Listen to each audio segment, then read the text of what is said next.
চালের বাজারে উত্তাপ, আবারও বেড়েছে দাম।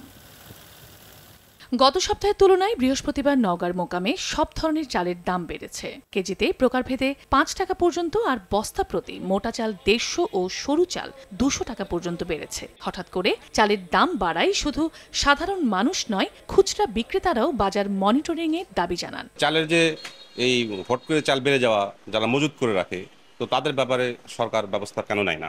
মিলের কাছে প্রচুর চাল আছে, ধান আছে, কিন্তু তারা ছাড়তেছে না। আর ব্যবসায়ীদের দায়সারা জবাব, ধানের সরবরাহ কম ও পরিবহন ব্যয় বেড়ে যাওয়ায় দাম বেড়েছে। মোকামে গাড়ি পাঠাতে ভাড়া কিছুটা বেশি লাগছে, ট্রাকের ভাড়া কিছুটা বৃদ্ধি পেয়েছে। যে ভাড়াটা ছিল হচ্ছে ২০-২২ হাজার, সেটা হচ্ছে ২৮-৩০ হাজার টাকা চলছে। একই সঙ্গে কুষ্টিয়ার মোকামেও সব ধরনের চালের দাম বেড়েছে কেজি প্রতি ৪ থেকে ৫ টাকা পর্যন্ত। আর সরু জাতের চালের দাম ৫০ কেজির বস্তায় বেড়েছে ২০০ থেকে ২৫০ টাকা পর্যন্ত।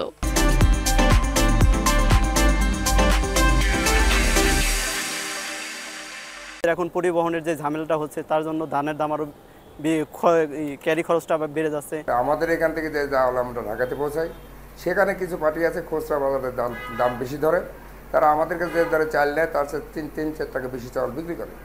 সেই জন্যই আমাদের চাল বাজার বৃদ্ধি হয়ে যাচ্ছে। কুষ্টিয়ায় গত সপ্তাহে মিনিকেট চাল মিল গেটে ৬২ টাকা থেকে বেড়ে ৬৫ এবং বাসমতি ৮৩ থেকে বেড়ে ৮৮ টাকা হয়েছে।